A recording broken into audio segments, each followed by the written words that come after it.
Hið fyrir næst vil ég bjóða Láru Herborgu Ólafsdóttur lögmanni og sérfræðingi í tækni og fjarskiptarétti hingað í púltið. Lára Herborg lögmaður og meðeigandi á Lex lögmannastofu, þar sem hún meðal fremstu sérfræðinga landsins í tæknirétti, hugverkarétti og persónuvernd.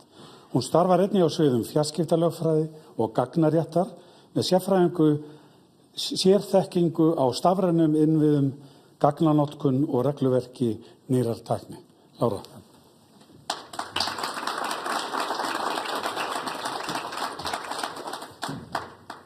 Já, ok, takk kærlega. Takk kærlega fyrir þessa flottu kynningu. Hljómaði bara eins og ég væri sérfræðingur í ansi mörgu sem ég veit nú ekki alveg. Sem þú er. Já, já. En já, bara kærar þakkir fyrir að bjóða mér að koma hingað og tala við ykkur á þessari málstofu. Ég ætlaði að fjalla stuttlega upplýsingaóreiðu sem lýðræðisógn. Og ég hef núna starfað á sviði tækniréttar núna árabil. Og eftir því sem tækninni fleygir fram, þá virðist alltaf vera, það kom upp fleiri og fleiri álitamál sem öll virðast öðrum þræði hafa snertiflöt við grundvallarréttindi einstaklinga. Þetta tjáningafrelsið, persónuupplýsingar, friðhelgi einkalífs, lýðræði sjálft og svo framvegis. Og það alveg á stundum auðvelt að láta hálfpartinn leiða sig út í dómsdagsspár og svartsýni. En ef við skoðum söguna, þá þetta ekkert endilega svo nýjar áskoranir í eðli sínu. Hver tæknibylting hefur vakið upp áhyggjur manna og sumar hverjar meðal annars lýðræðið. Við getum tekið sem dæmi komu internetsins á 10. áratugnum. Það voru margir sem töldu þá að internetið myndi annaðhvort eyðileggja lýðræðið eða bjarga því. Útvarpssendingar á 3. og 4. átug síðustu aldar vöktu upp svipaðar áhyggjur, sem hægt var að ávarpa milljónir manna í einu og það vakti upp spurningar áróður, áhrif og vald yfir upplýsingum. Og svo má raunar segja sömu sögu varðandi til dæmis prentvélina frá 15. öld þegar upplýsingakerfið í Evrópu tók breytingum við nokkra áratugi. Þá höfðu yfirvöld meðal annars áhyggjur af því að rangar og hættulegar hugmyndir gætu breiðst út og svo aftur með þessari svokölluðu gulu pressu eða slúðurpressunni og dagblöðum.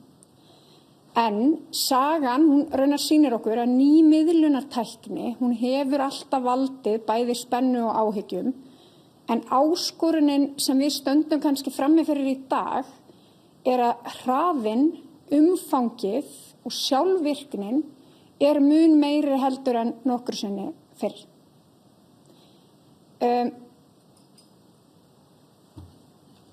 En hvað upplýsingaóreiða? Þetta svona, ég spurði nokkra kollega í vikunni hvað þeir töldu vera upplýsingaóreiðu og það voru nú alveg misjöfn svör sem komu upp. En svona í þessum hefðbundna skilningi þá átt við ýmist þegar það við erum að etja við rangar eða villandi upplýsingar, hvort sem það þá vísvitandi eða ekki, eða þá að við erum með efnislega réttar upplýsingar sem þá notaðar á villandi eða skaðlegan hátt. En upplýsingaóreiða, hún verður raunar til þegar það verður erfitt að greina, það að segja hvað staðreyndir, hvað skoðanir og hvað vísvitandi rangt. Og þarna fer sameiginlegur skilningur okkar á veruleikanum að riðlast. Og við getum ímyndað okkur og ráðherra tók nú ágætis lýsingu á þessu áðan. En við getum bara ímyndað okkur hóp fólks sem stendur í hring og á í samtali. Fólk að skiptast á skoðunum, það að hlusta hvert á annað og það að reyna einhvern veginn að skilja hvað aðrir að segja. Síðan allt í einu koma fullt af statistum inn í hringinn. Þeir eru ekki hluta samtalinu en þeir eru einhvern veginn samt byrja að tala. Sumir byrja að segja aðra sögu, aðrir fara að tala mun hærra. Smám saman þá verður erfiðara að fylgja samtalinu, bara reyna að fylgjast með samtalinu.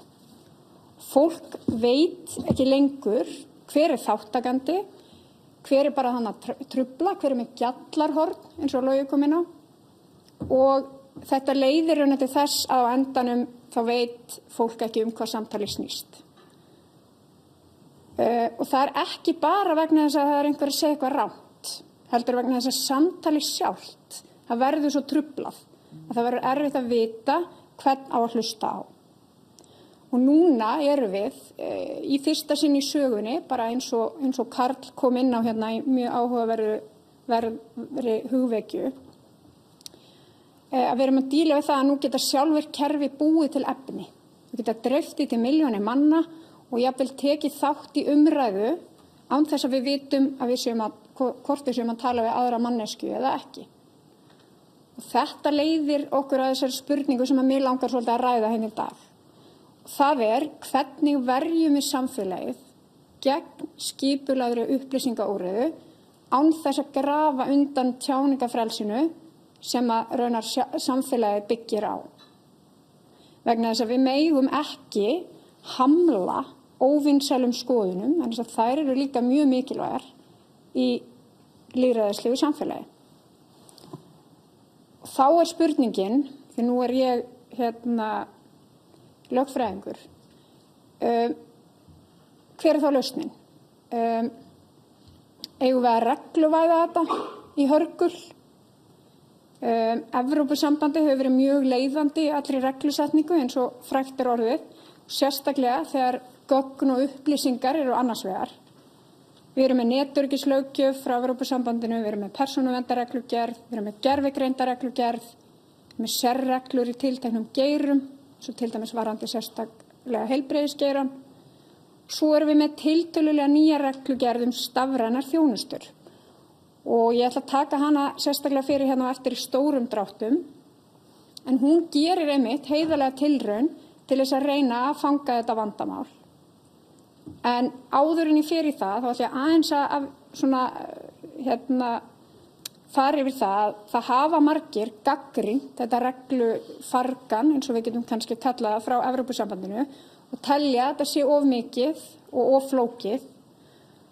Og ég get alveg að vissu leyti skilið það og tekið undir það á ákveðnu leyti, en það samt sem áður mjög mikilvægt að staldra samt sem áður við þessar grundvallar ástæður sem búa að baki flestum þessum reglum og lagabálkum sem að hafa það hlutverk að reyna að smíða einhvern ramma utan tækni, gögn og upplýsingar.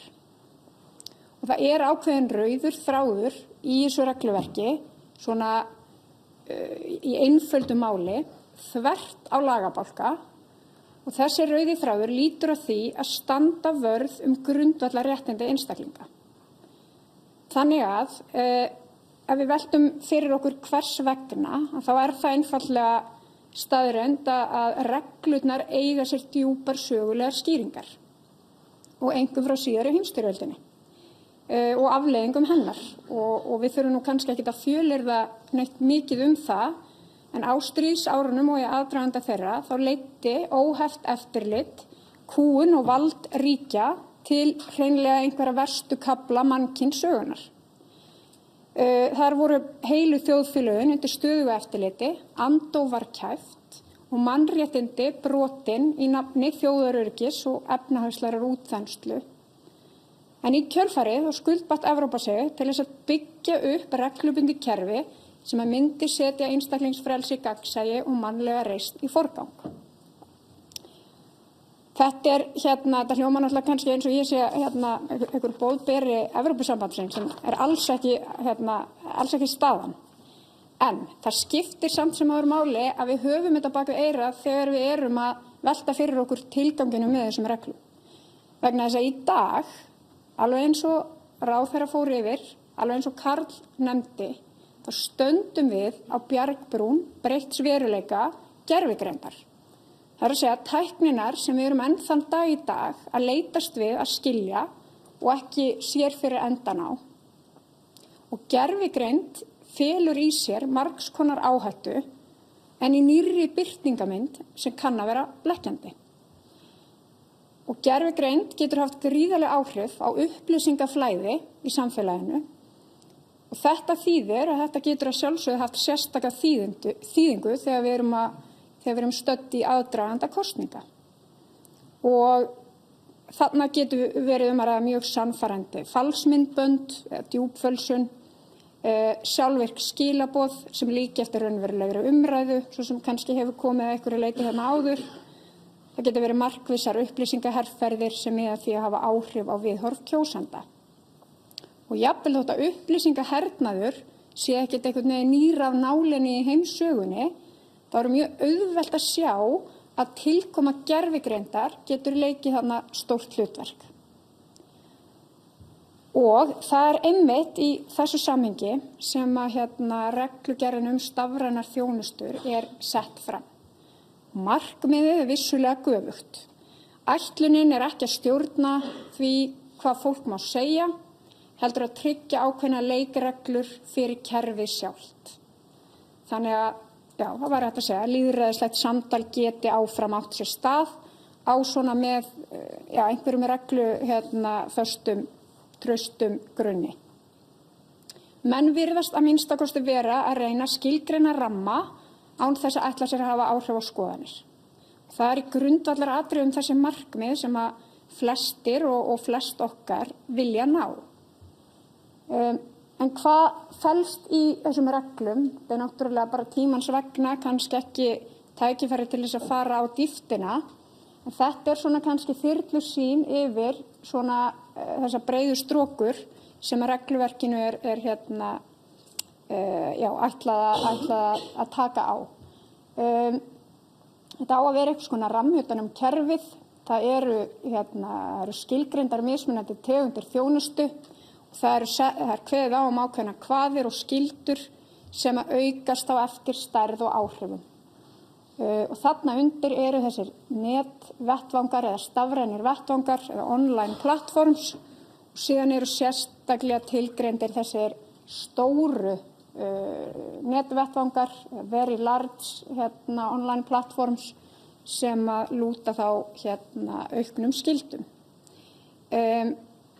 Þarna undir er skylda á þessa aðila og nú ég kannski að taka út fyrir svega þessa helstu stóru aðila sem við flest þekkjum og notum mörg hver bara daglega, að það eru ákveðnar gagnsæiskröfur þar sem að aðilar eru skyldaðir til þess að birta upplýsingar efnisstjórnun. Þeim ber skylda til þess að útskýra hvernig reiknirit forgangsraða efni hjá notendum. Það er að segja að þú þarft að útskýra helstu forsendur sem ráða þessari forgangsröðun. Það þarf að tilgreina hvort að prófílgreining sé viðhöfð og ef að þú ert stór þjónustuveitanda í þessu skyni þá þarft að bjóða upp á að minnstakosti leið til þess að notandi geti komið sér hjá því. Það þarf að gefa notendum raunhæfan möguleika á að breyta forgangsröðum. Það þarf að vera gagnsæ í auglýsingum, hver borgar þær, eru þær í pólitísku skyni og svo framvegis. Það þarf að framkvæma reglulegt áhættumat og nú veit ég að þetta vona ég sé ekki að missa ykkur, þetta er mjög svona þungbært í vöfum að einhverju leyti, en það þarf að framkvæma reglulegt áhættumat þar sem þarf meðal annars að kortleggja áhættuna sem lýtur meðal annars að grundvallarréttindum, lýðræðislegri umræðu og kosningaferli, almannaöryggi, dreifingu ólögmæts efnis og svo framvegis. Ef það kemur upp einhver raunveruleg áhætta þá er skylda til þess að grípa til aðgerða. Þetta eru bara skýrslur sem þarf að afhenda eftirlitsstjórnvaldi, ríki tilnefna eftirlitsstjórnvöld en varðandi þessa stóru netvettvanga þá það framkvæmdastjórn Evrópusambandsins sem að sinnir því eftirlitshlutverki hvað þá varðar. Síðan kveða reglurnar á afar háar sektarheimildir. Og þessi reglugerð hefur tekið gildi innan Evrópusambandsins. Hún enn í skoðun innan EES, þannig að við höfum ekki innleitt hana en það liggur fyrir að svo verði þegar þar að kemur. En ég hjó eftir því eins og í erindinu frá Karl að hann talaði einmitt þetta að við sem samfélag við þurfum einhvern veginn að hafa skilning á því hvernig þessar algoritmar virka, af hverju við erum að sjá þessar upplýsingar sem að berast okkur og svo framvegis. Þetta svona að minnstakosti gerður reki af því að nálgast þessar áhyggjur í þessu regluverki. En þá spurningin, erum við þá bara vel sett? Erum við þá bara búin að leysa þetta? Getum við bara drífa okkur í að innleiða þetta og fara að slaka á. Eins og ég kom inn á áðan, þá erum við með reglu, við erum hafsjó af reglum sem eiga auðvitað til viðbótar við þetta regluverk að stuðla auknu öryggi. Við erum með netöryggislöggjöf sem skiptir gríðarlegu máli þegar meðal annars þjóðaröryggi annars vegar. Svo erum við með persónuverndarlögin sem vernd okkur líka að miklu leyti, til dæmis hvaða upplýsingum safnað okkur, ef verið að gera persónusnið, áhætta í tengsli við sjálfvirkra ákvarðana tökur og þess háttar. En varðandi þessar reglur allar. Nú var ég að koma inn á rauða þráðinn áðan og svona teikna upp þá mynd að þetta allt saman gert með það markmiði að tryggja grundvallarréttindi einstaklinga. En við þurfum samt sem áður líka og við getum eiginlega ekki horft fram hjá því að ákveðnar hættur geta skapast samhliða af svona miklum regluþunga. Þannig að nú ætla ég að venda kvæði mínu í kross. Ef að regluverk einfaldlega of þungt í vöfum, þá kann því að vera ofbeitt sem getur til dæmis hér leitt til takmörkunar á tjáningafrelsi, kannski umfram skyldu. Það sem hefur verið gagnrýnt til dæmis við þessar reglur að þarna sé einhvers konar úrskurðarvald tjáningar komið í hendur stafrænna þjónustuveitenda. Þeir vilja kannski forðast sektir eða áhættu og geta þannig freistast til þess að fjarlægja efni umfram skyldu. Við erum að reka okkur allhressilega á þetta með persónuverndarreglugerðina. Það sem verið hreinlega að ofbeita reglunum og það virðist stundum bara vera mikill misskilningur inntak og markmið þeirra reglna. Það raunin bara allt bannað af því það vinnsla persónuupplýsinga. Jafnvel þótt að slíkt sé á engan hátt til hagsbóta fyrir einstaklingin. Og þar með einhvern veginn öllu snúið á hvolf. Þannig að ofbeiting reglna, þetta over compliance, þetta raunverulegt vandamál. En svona kannski að lokum, við getum sett reglur allt í heiminum. Gagnsæi, öryggi, vernd lýðræðisins. En ef að einstaklingar í lýðræðissamfélagi hafa ekki verkfæri til þess að átta sig á stöðu mála hverju sinni, þá slíkt regluverk til lítils. Og þetta leiðir okkur svona, kannski að því að við ímyndum okkur að fyrir 50 árum síðan þegar unglingur ætlaði að átta sig á stöðu heimsmála. Þegar vorum í Sovétríkin, Júgóslavíu, Austur- og Vestur Þýskaland. Þá gat hann ekki opna Morgunblaðið og átta sig á öllum sjónarmiðum, skoðunum eða staðreyndum. Ekki frekar en þegar hann opnaði Tímann, Þjóðviljann eða Alþýðublaðið. Punkturinn sá að til þess að hafa burði til þess að geta lagt mat á skoðanir og hugmyndir og þarftu einfaldlega að heyra raddir úr mismunandi áttum. Þú þarft að hafa getu og vilja til þess að geta leita fanga víða og geta borið saman upplýsingar. Og án þess, og þarna kannski snerti aðeins á því sem að Karl kom inn á hann í lokin, að án þess að ætla að gera lítið úr því, þá megum við ekki heldur ofmeta vandann sem að lítur að tækninni. Vegna þess að áróður stríð og kapplaup hugmynda hefur verið frá örófi alda. En nú þetta vissulega, þetta komið í aðra og magnaðri vídd, en við stöndum enn frammi fyrir sömu áskorunum. Það að segja, hvernig ætlum við sem samfélag að aðlagast breytingunum? Efla samfélagsseiglu. Og það hlýtur einfaldlega að hefjast heima fyrir og á grunnskólastiginu. Það ekkert hægt að setja þetta alfarið í hendurnar á ríkisstofnunum. Og vissulega þurfi þar að stiga upp og gegna mikilvægu hlutverki. Þetta þarf að vera samþætt allstaðar í kerfinu. Og mörg ríki hafa komist að þeirri niðurstöðu að besta vörnin gegn upplýsingaóreiðu sé ekki gegnum reglur, heldur borgara sem hafa færnina til þess að greina upplýsingar. Þess vegna hafa lönd eins og Finnland og Eistland og Svíþjóð enda líka lagt mikla áherslu á fjölmiðlalæsi og gagnrýna hugsun í menntakerfinu. Finnland hefur verið talið leiðandi að þessu leyti og það nú kannski ekkert skrítið. En þar hefur verið byggt upp kerfisbundið fjölmiðlalæsi frá grunnskóla aldri. Nemendur læra að greina áróður, misvísandi upplýsingar og myndbrellur og fjölmiðlalæsi samþætt í mörgum námsgreinum. Svo Eistland, þeir hafa byggt upp svo kallaða stafræna borgaravitund, þetta digital citizenship, inn í menntakerfi líka. Þannig að nemendur læra hvernig algoritmanir og samfélagsmiðlarnir virka, hvernig hægt sé að beita gagnrýni hugsun við greiningu falsfrétta og áróðurs. Þjóðaröryggisráð hefur vissulega rutt brautina fyrir umræðu þessi mál hérlendis síðastliðin ár, meðal annars í því skyni að styrkja lýðræðislega umræðu og lýðræðislegt áfallaþol. Og eins og Logi kom inn á, þá fjölmiðlanefnd líka ætlað að lögum að efla upplýsinga og miðlalæsi og hefur meðal annars sett á laggirnar netvís eins og komið var inn á áðan.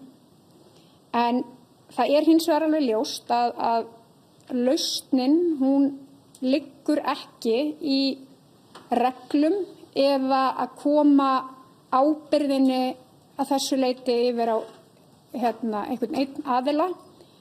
Heldur verðum við að tryggja það einhvern veginn með einhverjum hætti að einstaklingarnir í samfélaginu skilji áhættuna, tilengi sér ákveðna færni til þess að skilja, greina og meta hana.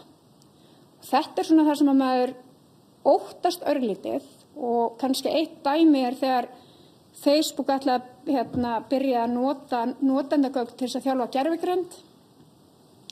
Þá kom einhver tilkynning þennan dag, þá þurfið þið að vera búin að fara inn í stillingar og hvernig þetta allt saman virkar og persónuvernd gaf út einhverja yfirlýsingu og þetta var bara ekkert rosalega, þetta gekk ekkert rosalega smoothly, getum við orðað. Þannig að við erum komið með svona reglur þar sem verið að drekja notendanum í upplýsingum hvernig algoritmin að við þurfum að gera eitthvað meira. Það þarf að tryggja það að einstaklingarnir raunverulega skilji það sem í gangi. Þannig að ég ætla að enda þetta á þessum prýðilegu orðum, en annars þakka ég bara fyrir mig.